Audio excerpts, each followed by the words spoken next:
नमस्कार, प्रकाश education hub के YouTube channel पर आप सभी का स्वागत है। कुछ नया करना है, कुछ बयां करना है, कुछ कर्ज हैं और कुछ फर्ज हैं जिन्हें हमें अदा करना है। जी हाँ, इसी को ध्यान में रखते हुए और आपके सुझावों पर गौर करते हुए आज एक नया सेगमेंट स्टार्ट करने जा रहे हैं, जिसमें हम राजस्थान करंट अफेयर्स के उन तमाम मुद्दों के ऊपर चर्चा करेंगे जो राजस्थान के लिहाज से काफ़ी महत्वपूर्ण है। और न सिर्फ राजस्थान के लिहाज से महत्वपूर्ण है, बल्कि हमारे एग्जाम की दृष्टि से काफ़ी महत्वपूर्ण है। करंट अफेयर्स अगर आपने गौर किया हो तो राजस्थान स्टैटिक जीके से रिलेटेड वर्तमान में ऐसी कोई घटनाएं हो रही है जो एग्जाम की दृष्टि से हमारे लिए काफ़ी महत्वपूर्ण साबित हो सकती है, उनसे रिलेटेड प्रश्न आने की भरपूर संभावना रहती है। या फिर आजकल एग्जाम में पैटर्न आपने देखा होगा, करंट अफेयर से रिलेटेड कुछ स्टैटिक जीके है तो उससे रिलेटेड भी प्रश्न आ रहे हैं। एक उदाहरण के तौर पर हम समझ रहे हैं, जैसे मानगढ़ हत्याकांड जो हुआ था,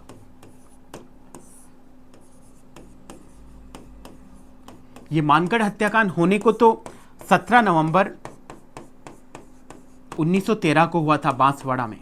कहाँ हुआ था? मानगढ़ कहाँ है? बांसवाड़ा में, जहां पर आदिवासी भील समाज के करीबन 1500 लोगों की गोली मारकर हत्या कर दी थी, जिसको जलियांवाला बाग हत्याकांड, राजस्थान का जलियांवाला बाग हत्याकांड भी कहते हैं। अब ये स्टैटिक जीके का पोर्शन है। अब करंट में कैसे एनालिसिस, अभी आपने गौर किया हो तो कुछ 7-8 महीने पहले भारत के प्रधानमंत्री मोदी जी यहाँ पे आए थे, एक स्मारक भी बनाया, उसका भी इनॉग्रेशन किया था और यहाँ पे शहीदों को भी श्रद्धांजलि दी थी। अभी कुछ दिन पहले जो विपक्ष के राहुल गांधी जी हैं वो भी यहाँ पर आए थे। तो एग्जामिनर का भी मन करता है, एग्जामिनर को भी ये घटनाएं खींच के लाती है, प्रश्न पूछने के लिए बाधित करती है। क्यों? क्योंकि ये वर्तमान में भी चर्चा में है तो स्टैटिक जीके का पोर्शन, लेकिन इससे स्टैटिक जीके से रिलेटेड वर्तमान में घटनाएं घटित हो रही है। और करंट अफेयर्स का मतलब ही वही है कि जो करंट में क्या चल रहा है, और ये करंट अफेयर्स का मतलब जब दुगुना हो जाता है, जब स्टैटिक जीके से रिलेटेड वर्तमान में कोई घटना घटित हो रही हो तो एग्जामिनर को बाध्य करती है प्रश्न पूछने के लिए। इस तरीके से अभी 30 जुलाई को एग्जाम हुआ था, सेकेंड ग्रेड एग्जाम का, अगर उसमें आपने गौर किया हो तो भास्कर का दूसरे नंबर पेज पे एक न्यूज आई थी कि राजस्थान का पहला पत्रकारिता विश्वविद्यालय हरिदेव जोशी पत्रकारिता विश्वविद्यालय होगा, जिसने यूएनओ में शांति और सद्भावना की जो सेल है उसके साथ में कोलोब्रेशन किया है। ये हेडलाइन थी।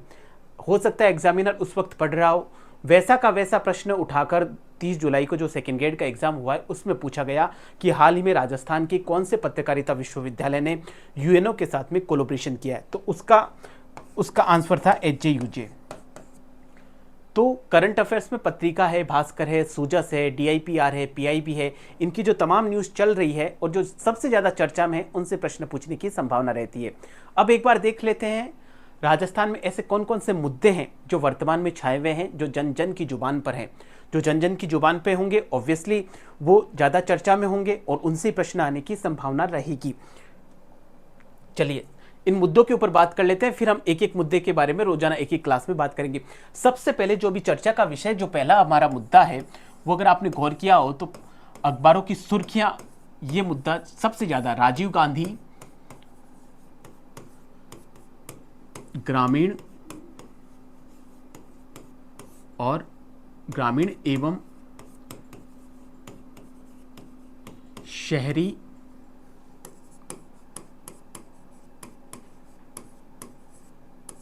ओलंपिक खेल। आपने देखा होगा अभी न्यूज़पेपर की सुर्खियां हैं, टीवी चैनल की सुर्खियां हैं, डीआईपीआर की सुर्खियां हैं, सब में सबसे ज़्यादा ये मुद्दा छाया हुआ है, राजीव गांधी ग्रामीण एवं शहरी ओलंपिक खेल। आपने वीडियो भी देखे होंगे काफ़ी, ये सबसे ज़्यादा चर्चा में। दूसरा जो हमारा जो मुद्दा है,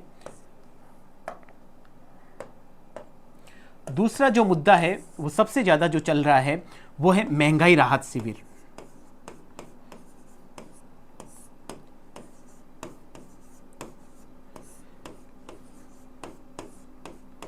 सबसे ज्यादा चर्चा में चल रहा है, इनसे प्रश्न पूछे जा रहे हैं। हाल ही में जो एग्जाम हुए हैं, जो पिछले 6 महीने में एग्जाम हुए हैं, इनमें इन मुद्दों पे प्रश्न पूछे जा रहे हैं। तीसरा जो भरपूर संभावना रहेगी, जो नए जिलों का जो गठन हुआ है,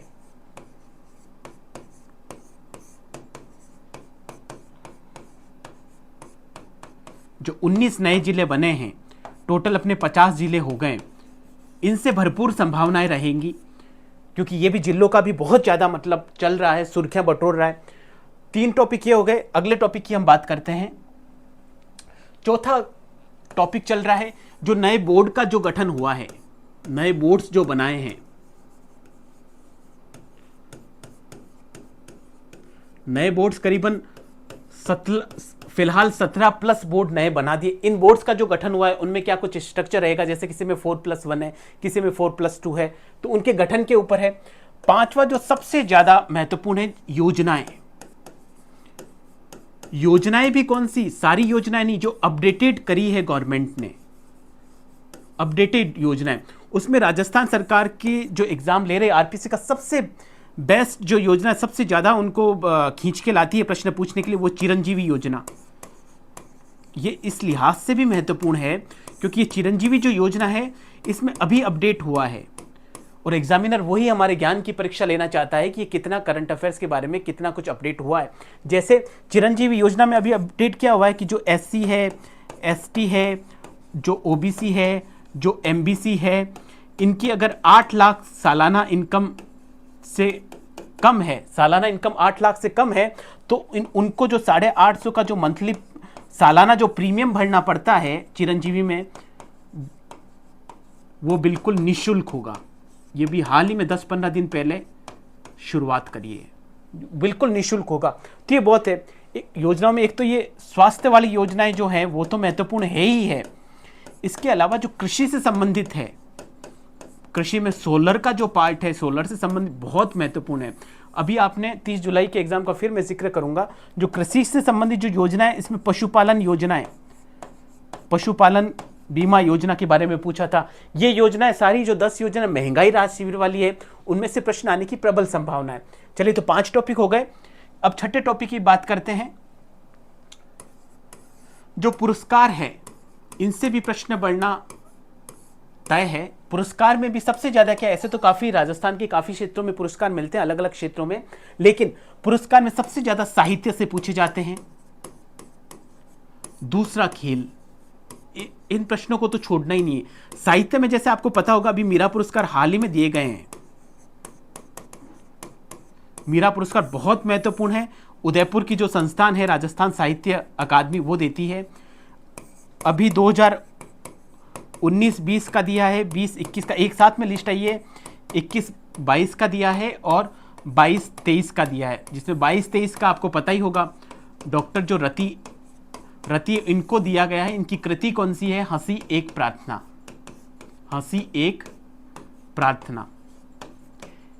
ऐसे हमें सारे, मतलब जिन जिन को मिला है, मीरा पुरस्कार है, एक और रांगे राघव, इसकी भी लिस्ट आई है किन किन को मिला है, रांगे राघव करके जो हमारे साहित्यकार और लेखक है। ठीक है, ये मीरा पुरस्कार है, रांगे राघव वाला है। तीसरा सुधींद्र पुरस्कार मिला है।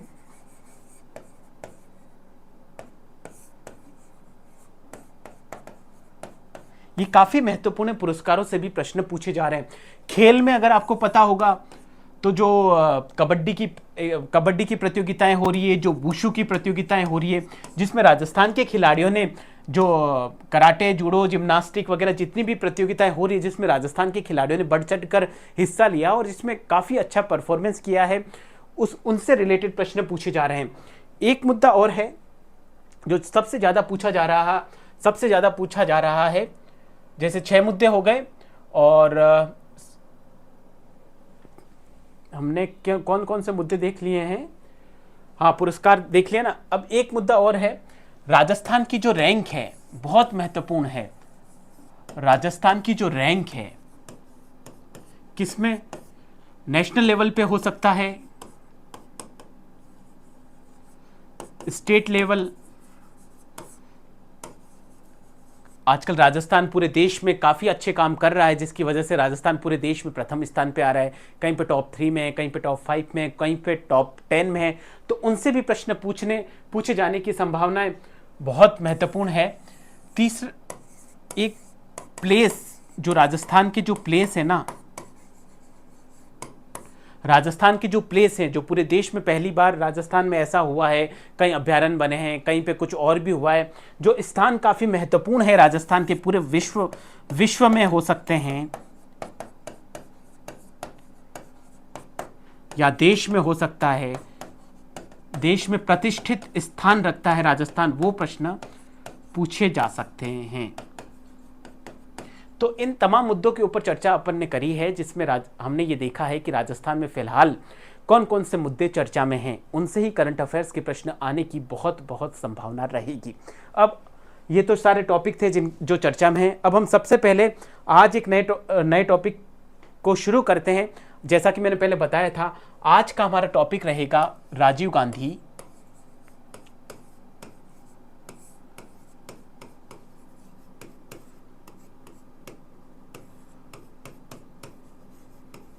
ग्रामीण एवं शहरी ओलंपिक।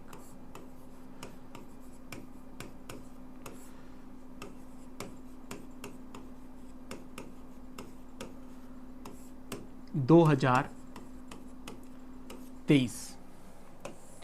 तो ये आज का अपना टॉपिक रहेगा, जिसके बारे में हम पूरा डिस्कशन करेंगे, कोई भी टॉपिक पीछे नहीं छोड़ेंगे। और एग्जाम में आजकल प्रचलन बढ़ गया है, कथन दे दिए जाते हैं, 4 कथन, इनमें से कौन सा कथन सत्य है, या इनमें से कौन कौन से कथन सत्य है, या इनमें से कौन से कथन असत्य है। तो कथन के हिसाब से बहुत महत्वपूर्ण टॉपिक है, सारी हम चर्चा करेंगे। पहले अगर इसके ऊपर ही गौर किया जाए कि ये राजीव गांधी ग्रामीण और शहरी ओलंपिक खेल है क्या, तो आपको पता है कि राजस्थान में खेलों के लिहाज से काफ़ी कुछ पिछड़ा हुआ है। राजस्थान का पूरे देश में काफ़ी कुछ, आपको पता है, स्थान काफ़ी नीचे हैं। हमारे जो पड़ोसी राज्य हैं, जो हरियाणा वगैरह, वो हमसे काफ़ी ऊपर है। तो राजस्थान में भी अशोक गहलोत जी की जो सरकार है, मुख्यमंत्री जी अशोक गहलोत जी ने ओलंपिक गेम की तर्ज पे राजस्थान में जो खिलाड़ी छुपे हुए हैं, जो हमारी जो खेल की जो प्रतिभाएं जो गांवों में शहरों में छुपी हुई है, जिनको प्रॉपर स्टेज नहीं मिल पाता, उन्हीं छुपी हुई प्रतिभाओं को आगे लाना है। उनको पहले तलाश करना है, फिर उनको तराशना है। यदि उनमें 50% या 40% उतनी काबिलियत है, तो फिर सरकार उन खेल प्रतिभाओं को आगे लाएगी, इन खेलों के माध्यम से आगे लाएगी। फिर उनको उचित प्रशिक्षण देगी, ताकि वो अपने देश का नाम रोशन कर सके, या अंतर्राष्ट्रीय स्तर पर जाके भी अपने देश का नाम, अपने राज्य का नाम रोशन कर सके। ठीक वैसे जैसे ओलंपिक खेल होते हैं, ओलंपिक खेलों की थीम पर ही राजीव गांधी ग्रामीण और शहरी ओलंपिक खेलों का अपने राज्य में, राजस्थान में आयोजन किया जा रहा है। जिस तरीके से ओलंपिक खेलों का थीम सॉन्ग होता है, जिस तरीके से ओलंपिक खेलों की जो टैगलाइंस होती है, जिस तरीके से ओलंपिक खेलों की जो टीम वर्क रहता है, टीम का स्ट्रक्चर रहता है, हूबहू वैसा का वैसा ही है। आप देख सकते हैं इस बार हो रहे हैं ग्रामीण और शहरी ओलंपिक, जैसे ये 2023 में हो रहे हैं, 2023 में हो रहे हैं। ग्रामीण जो ओलंपिक की बात करी जाए तो ये हमारे 2022 में स्टार्ट हुए थे। पहले हम 2023 में जो अभी क्या हुआ उसकी बात कर लेते हैं, उसके बाद में जो इसकी पृष्ठभूमि है, जो इसका बैकग्राउंड है, उसकी हम बात करेंगे। तो सबसे पहले राजीव गांधी ग्रामीण और शहरी ओलंपिक हम 2023 की बात कर रहे हैं। राजीव गांधी जी देश के सबसे युवा प्रधानमंत्री थे। जब वो प्रधानमंत्री बने थे तब इनकी उम्र 40 साल थी। ठीक है, चलिए, तो हम राजीव गांधी ग्रामीण और शहरी ओलंपिक खेलों की बात कर लेते हैं। सबसे पहले 2023 की बात कर रहे हैं हम। 23 में इसकी शुरुआत कब हुई थी? शुरुआत के बारे में अगर बात करी जाए तो इसकी शुरुआत हुई थी, अभी आपको पता होगा, 5 अगस्त 2023 को शुरुआत हुई थी। अब कहां से हुई इसकी शुरुआत? SMS स्टेडियम से हुई थी। ठीक है, किसने की थी? CM अशोक गहलोत जी ने की थी। ठीक है, 5 अगस्त 2023 को ही थी। SMS स्टेडियम में हुई थी, जयपुर में। SMS स्टेडियम आप जानते ही हैं, जयपुर में शुरुआत करी थी। ठीक है, अब इसका शुभंकर क्या है? जैसा मैंने आपको शुरुआत में बताया था कि हर ओलंपिक खेलों का होता है, तो ओलंपिक खेलों की तर्ज पे ही ये हो रहा है। तो इसका शुभंकर क्या है? शेरू। बहुत महत्वपूर्ण है, जितने टॉपिक में लिखा रहा हूं बहुत ज़्यादा महत्वपूर्ण है। कोई भी कथन के हिसाब से दे दिया जा सकता है। जैसे शेरू है, वैसे हमारे जो नेशनल खेल हो रहे हैं उनका शुभंकर जीतू है। तो इस तरीके से शुभंकर भी दे सकते हैं कि इनमें से कौन सा शुभंकर है, कौन सा नहीं है। ठीक है, तो शुभंकर शेरू हो गया। अब इसकी सबसे बड़ी बात, इसकी योग्यताएं क्या क्या है इनमें। राजीव गांधी में किसी को पार्टिसिपेट करना है तो पहले योग्यता की बात कर लेते हैं। योग्यता क्या क्या है? वो सबसे पहले राजस्थान का मूल निवासी हो। राजस्थान का क्या हो? मूल निवासी हो। ऐसे नहीं हो कि कोई दूसरे स्टेट का आ जाए, ऐसे तो कोई दूसरे स्टेट के आ जाएंगे, वो हमारे सारे मेडल लेके चले जाएंगे, तो फिर राजस्थान की प्रतिभाओं को आगे लाना है तो फिर कैसे आएंगे। इसलिए राजस्थान का मूल निवासी सबसे पहली प्राथमिकता है। दूसरी, अगर इसमें एज का क्राइटेरिया देखें कि एज कितनी रहेगी, तो एज 10 वर्ष का जो बच्चा है वो भी पार्टिसिपेट कर सकता है, और 82 वर्ष के जो हमारे बड़े बुजुर्ग हैं वो भी कर सकते हैं। ये एज का क्राइटेरिया। 2 मुख्य योग्यताएं हैं, एक तो राजस्थान का मूल निवासी हो, एक जो एज है, जो इनकी उम्र है वो 10 वर्ष से 82 वर्ष रहनी चाहिए। चलिए आगे बात करते हैं। अब इसमें 2023 का जो राजीव गांधी ग्रामीण और शहरी ओलंपिक खेल हो रहे हैं, इसमें खेल कितने होंगे? तो एक मूवी आई थी, आपको पता होगा, हम साथ साथ हैं। और खेलों की भावना भी यही है कि साथ साथ खेलना, एक यूनिटी की तरह। तो साथ साथ को आप साथ साथ मान लीजिए, ठीक है। तो साथ साथ खेले, ये अभी 30 जुलाई को जो सेकंड ग्रेड का एग्जाम हुआ उसमें पूछा गया कि राजीव गांधी ग्रामीण और शहरी ओलंपिक खेलों में कितने खेल हैं? तो साथ साथ खेल है। अब कौन कौन से खेल है, चलिए उनकी बात कर लेते हैं। ये शहरी, ठीक है, ये शहरी और ये ग्रामीण ओलंपिक बहुत महत्वपूर्ण है। गेम का भी पूछ सकते हैं किसी भी कथन में कि भाई कौन कौन से गेम है। सबसे पहले रट लीजिए इनको तो आप, जैसे कबड्डी, इससे अपन वाकिफ हैं, बहुत परंपरागत खेल है। खो खो, ये भी हमारा परंपरागत खेल है। Tennis ball cricket,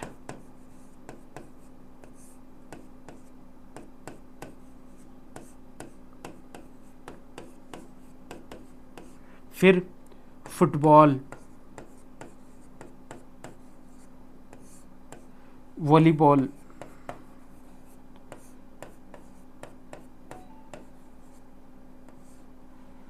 football volleyball हो गया, फिर बास्केटबॉल,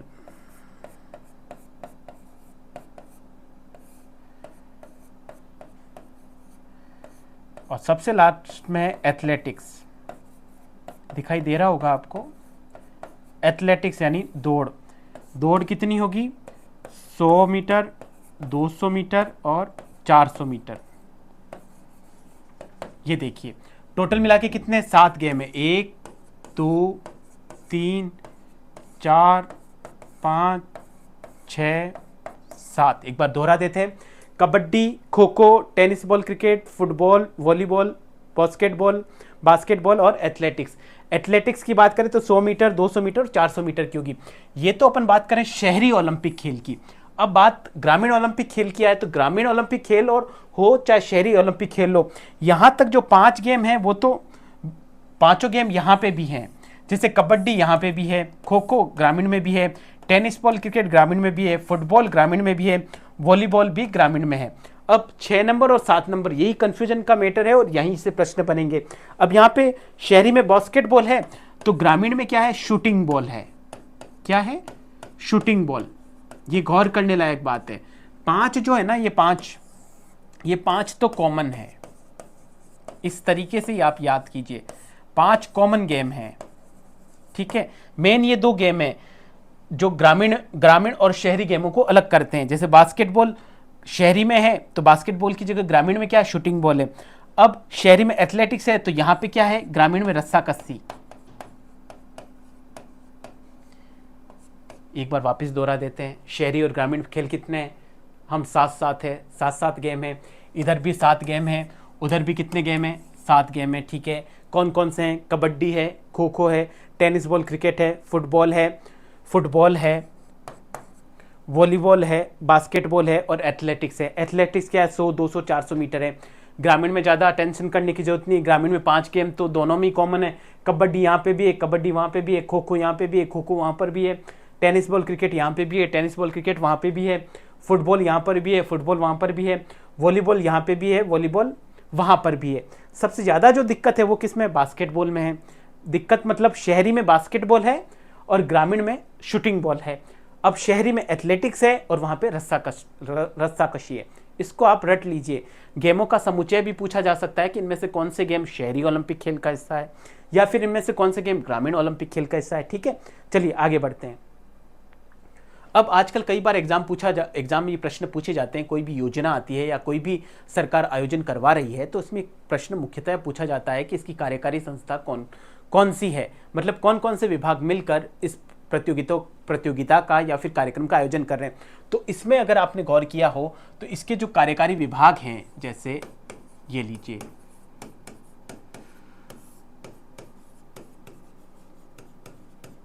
कार्यकारी विभाग है तो ये तो प्रतीत नाम से ही हो रहा है, जो ग्रामीण विकास और पंचायती राज है।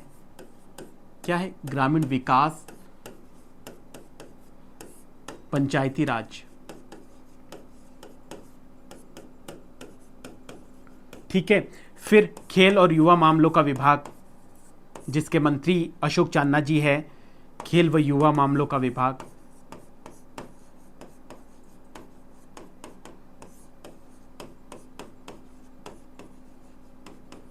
ठीक है। और कौन है? शिक्षा विभाग।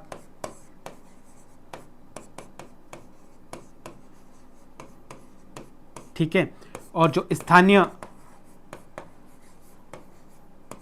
प्रशासन है, ठीक है, ये इनके विभाग हैं।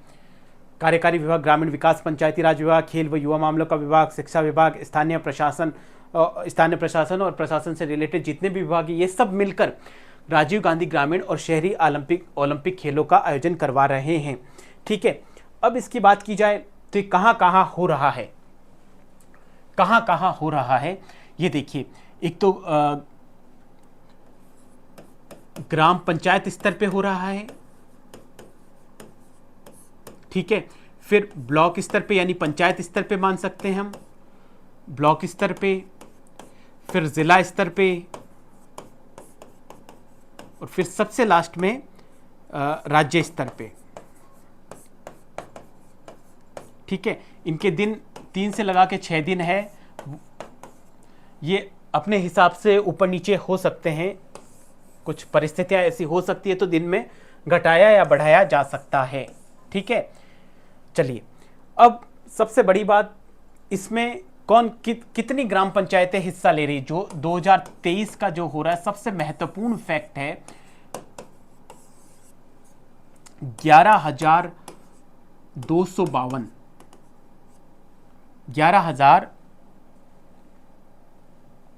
2023 में जो हो रहा है, इसमें 11,252 ग्राम पंचायतें हैं जहां पर ये आयोजन हो रहा है।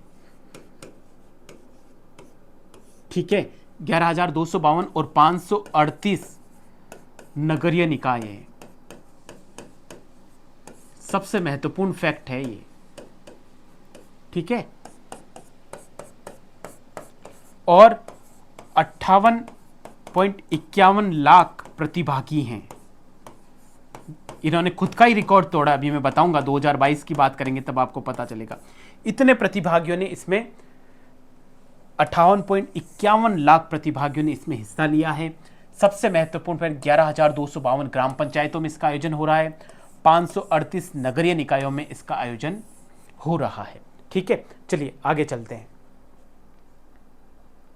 अब जैसे ओलंपिक खेलों में जिस तरीके से टैगलाइन होती है या नारा कह सकते हैं, नारा होता है या टैगलाइन होती है, इसी तरीके से राजीव गांधी ओलंपिक खेलों का नारा या टैगलाइन या हिटलाइन, कुछ भी कह सकते हैं, बहुत महत्वपूर्ण है। आपने देखा होगा होल्डिंग पे, hit Rajasthan, fit Rajasthan, hit Rajasthan,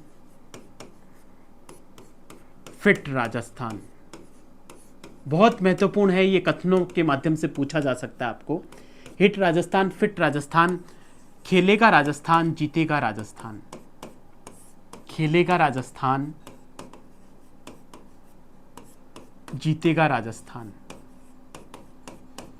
खेलेगा राजस्थान, जीतेगा राजस्थान।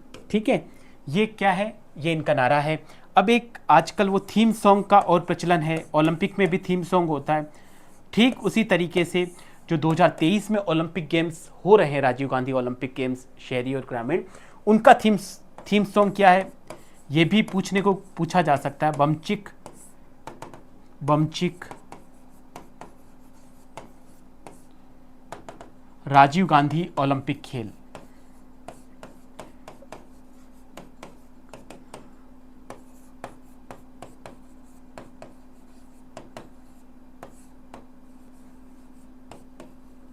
ये थीम सॉन्ग, नारा आपको पता है, हिट राजस्थान, फिट राजस्थान, खेलेगा राजस्थान, जीतेगा राजस्थान, कथनों के लिहाज से महत्वपूर्ण है। थीम सॉन्ग के बारे में पूछे तो ये अभी आपने सुना होगा, जब इनॉग्रेशन हुआ था तो इस सॉन्ग को बहुत अच्छे से मतलब प्रेजेंट किया गया था, और जितने भी ग्रामीण और शहरों में जहाँ जहाँ पर इन गेम्स का आयोजन हो रहा है वहाँ पर इसी सॉन्ग से शुरुआत होती है। चलिए, अब इसमें क्या होगा, जो राज्य स्तर पे जो फर्स्ट आएंगे उनके लिए सरकार ने काफ़ी कुछ घोषणाएं करी है। 51,000 रुपये, कहीं पे 31,000 रुपये भी देंगे।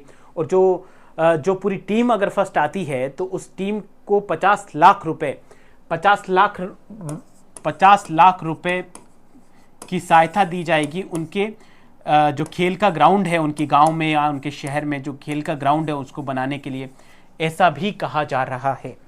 ठीक है, तो ये 2023 में जो राजीव गांधी ग्रामीण और शहरी ओलंपिक खेलों का जो आयोजन हो रहा है, और हाँ, ये चलेगा कब तक?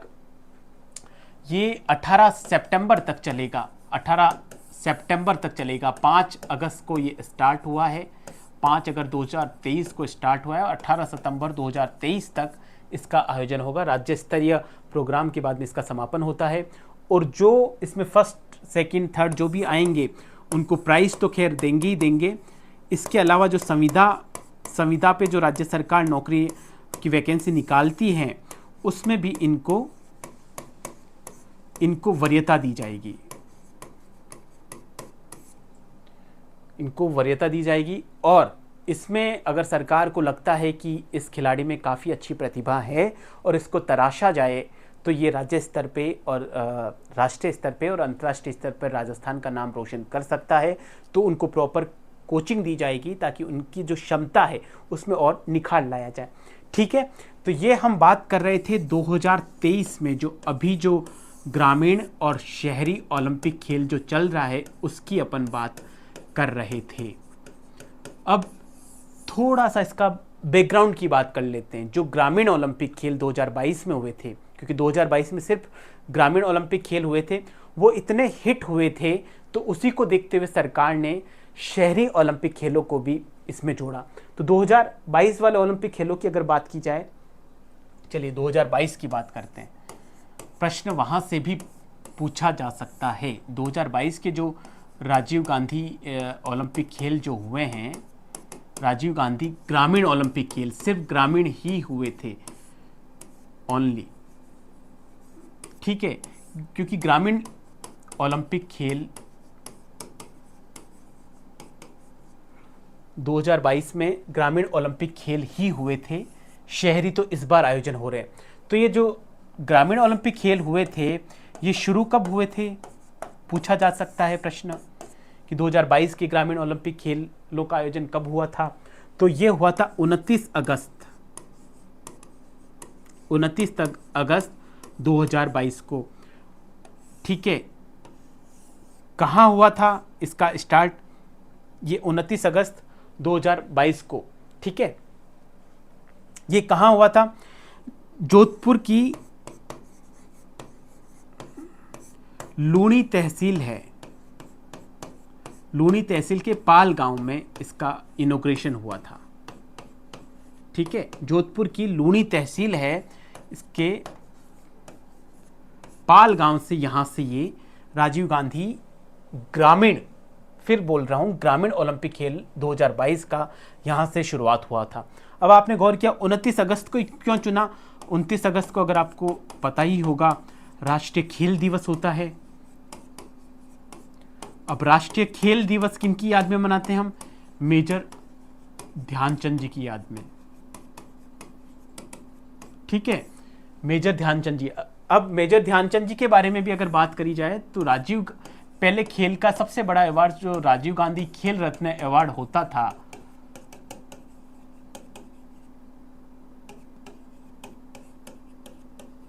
राजीव गांधी खेल रत्न का नाम चेंज कर दिया है। अभी क्या कर दिया है? मेजर ध्यानचंद खेल रत्न अवार्ड। ठीक है, यह भी ध्यान रखिए। राजीव गांधी खेल रत्न अवार्ड जो 1992 में स्टार्ट हुआ था। कब स्टार्ट हुआ था? 1992 में। पहला किसको मिला था? वो जो शतरंज के जो जादूगर है, क्या नाम है उनका, विश्वनाथन आनंद, उनको मिला था। ठीक है, उनको मिला था। लेकिन अब राजीव गांधी खेल रत्न अवार्ड जो है वो मेजर ध्यानचंद खेल रत्न अवार्ड के नाम से जाना जाता है। ये तो यहाँ पे जिक्र हुआ तो मैंने सोचा ये भी बता दिया जाए। तो 29 अगस्त 2022 को मेन तो ये है, राजीव गांधी ग्रामीण ओलंपिक खेलों का सर्वप्रथम राजस्थान में कब आयोजन हुआ? तो 29 अगस्त 2022 को हुआ। कहाँ से हुआ? जोधपुर की लूणी तहसील के पाल गांव से हुआ। अब शुरुआत हो गई। इसका जो शुभंकर था वही शेरू ही है।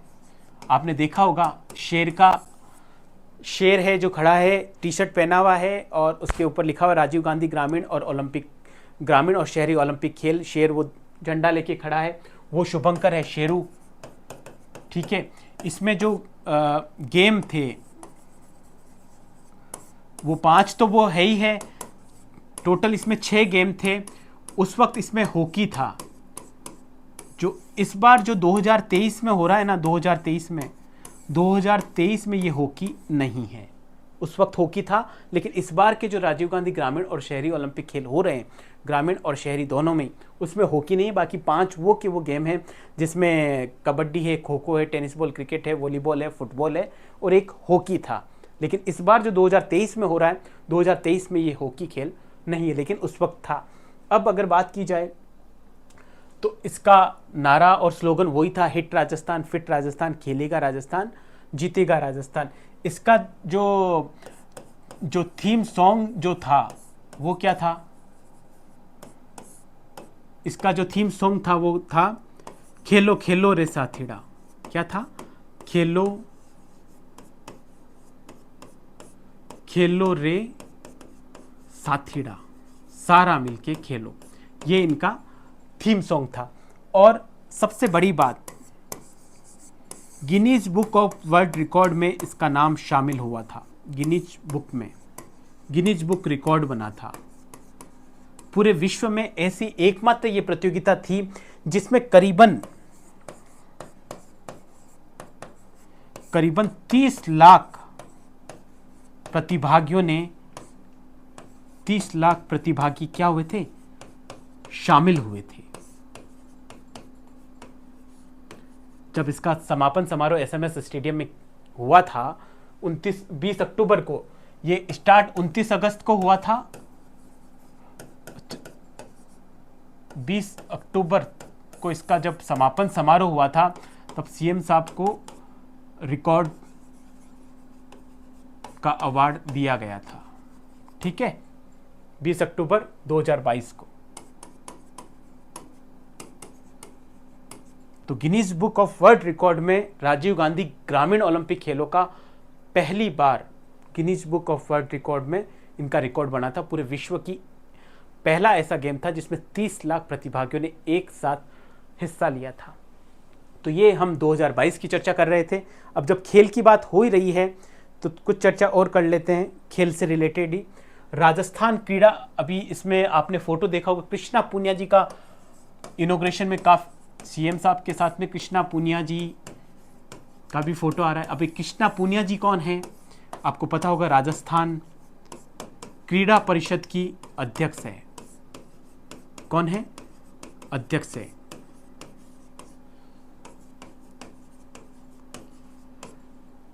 ये विधायक हैं अभी। ठीक है, और सबसे महत्वपूर्ण बात, इन्होंने 2010 के जो राष्ट्रमंडल खेल हुए थे दिल्ली में, इसमें भारत की पहली महिला बनी थी गोल्ड मेडल जीतने वाली। गोल्ड मेडल जीता, किसमें जीता? डिस्कस थ्रो में, तस्तरी फेंक। किसमें जीता? डिस्कस थ्रो में। क्योंकि कृष्णा पूनिया जी का भी जिक्र हो रहा है, कहीं पर भी आप देखते हैं स्टेट लेवल के कोई भी प्रोग्राम हो रहे हैं खेल से रिलेटेड, तो उनमें इनका फोटो भी आता है। तो ये बताना भी इनके बारे में ज़रूरी है। राजस्थान क्रीड़ा परिषद की अगर बात की जाए, राजस्थान क्रीड़ा परिषद, इसका 1957 में गठन हुआ और 1958 में रजिस्ट्रेशन हुआ, काम करना स्टार्ट किया, गठन। ठीक है, और खेल की राजस्थान क्रीड़ा परिषद ही खेल के गुरु वशिष्ठ पुरस्कार देती है, अगर आपको पता हो तो। गुरु वशिष्ठ पुरस्कार, जिसमें 5 लाख रुपए दिए जाते हैं। 5 लाख, पहले 1 लाख दिए जाते थे, अब गुरु वशिष्ठ पुरस्कार में 5 लाख रुपए दिए जाते हैं। दूसरा, राज्य सरकार खेल में जो छुपी हुई प्रतिभा है उनको आगे लाने के लिए और भी काफ़ी कदम उठा रही है। जो राजस्थान का कोई खिलाड़ी है, वो अगर ओलंपिक में गोल्ड लाता है, या सिल्वर लाता है या फिर ब्रॉन्ज लाता है, तो सब में इनको पुरस्कार राशि है वो बढ़ा दी है, आपको पता होगा। इसमें गोल्ड लाने पे 3 करोड़ रुपए दिए जा रहे हैं, सिल्वर ला रहा है तो 2 करोड़ रुपए दे रही है सरकार, प्रोत्साहन दे रही है ताकि प्रतिभाएं और आगे आएँ। ब्रॉन्ज ला रहा है तो 1 करोड़ रुपए दे रही है। सरकार ने सिर्फ ओलंपिक में ही नहीं किया है, जो राष्ट्रमंडल और एशियाई खेल है उसमें भी सरकार ने पुरस्कार राशि बढ़ा दी। राष्ट्रमंडल और जो एशियाई खेल हैं उसमें जो गोल्ड ला रहा है उसको 1 करोड़ रुपए दे रही है सरकार। जो सिल्वर ला रहा है उनको 60 लाख रुपए के आसपास 60 लाख रुपए दे रही है, और जो ब्रॉन्ज मेडल ला रहा है उनको कितने दे रही है? 30 लाख रुपए। राजस्थान में खेलों के लिहाज से पिछले 2-4 साल से काफ़ी कुछ योजनाएं चल रही है, और जो पहले से पुरस्कार राशि है उसमें भी बढ़ोतरी की गई है। एक चीज़ और अगर आपने गौर किया हो तो राजस्थान में विश्व का, मैंने जैसे आपको शुरुआत में बताया था कि राजस्थान में वो घटनाएं जो विश्व के लिहाज से और राजस्थान के लिहाज से काफ़ी महत्वपूर्ण है, उनसे प्रश्न पूछे जा सकते हैं। जैसे विश्व का तीसरा बड़ा क्रिकेट स्टेडियम वो जयपुर में बन रहा है। विश्व का तीसरा कहां बन रहा है? चौप गांव है जो जयपुर में, चौप गांव है, वहां पर यह स्टेडियम बन रहा है। करीबन 75,000 दर्शक इसमें बैठ सकते हैं। इसका भी वेदांता जो ग्रुप है उनके जो चेयरमैन उनके नाम से बनेगा, उनका सरकार के साथ में कोलैबोरेशन हुआ है, अनिल अग्रवाल इनके नाम से ये बनेगा। विश्व का तीसरा सबसे बड़ा स्टेडियम बनने जा रहा है, क्रिकेट स्टेडियम बनेगा। अब जब तीसरे का जिक्र हुआ तो प्रश्न उठता है कि पहले दो कौन से हैं? तो पहला आपको पता होगा गुजरात में है मोटेरा, जिसका नाम नरेंद्र मोदी स्टेडियम हो गया है। दूसरा मेलबोर्न ऑस्ट्रेलिया में है, ठीक है। तो इस लिहाज से खेल की दृष्टि से राजस्थान में जितनी भी बड़ी घटनाएं चल रही है उनके बारे में आज हमने जिक्र किया है। राजीव गांधी ग्रामीण और शहरी ओलंपिक खेलों का 2022 का, जिसमें सिर्फ ग्रामीण ओलंपिक खेल हुए थे, और 2023 में जिसमें अभी 5 अगस्त से स्टार्ट हुए हैं राजीव गांधी ग्रामीण और शहरी ओलंपिक खेलों का आयोजन, उसमें परीक्षा के लिहाज से जितने भी संभावित प्रश्न बन सकते थे, चाहे वो कथनों के लिहाज से महत्वपूर्ण हो, चाहे वो डायरेक्टली डेट पूछी जा सकती है उसके लिहाज से भी, और उससे रिलेटेड जो भी घटनाएं जो राजस्थान में खेल के लिहाज से महत्वपूर्ण हुई है और जिनसे प्रश्न संभावित प्रश्न बन सकते हैं, उसमें आज हमने एक पहले टॉपिक का जिक्र किया है। अगली वाली कक्षा में हम ऐसे ही उन टॉपिक का विश्लेषण करेंगे जो राजस्थान के लिहाज से तो महत्वपूर्ण है ही, हमारे एग्ज़ाम के लिहाज से भी उनमें से प्रश्न बनने की भरपूर संभावना रहेगी। ये हमारा प्रयास है। आपके सुझावों का हमेशा स्वागत रहेगा। जैसे जैसे सुझाव मिलते रहेंगे हम और आप मिलकर इसको और बेहतर बनाते रहेंगे। जहाँ पर भी आप तैयारी कर रहे हैं अच्छे से तैयारी करिए। प्रकाश एजुकेशन हब की तरफ से आपको बहुत बहुत शुभकामनाएं। All the best. नमस्कार।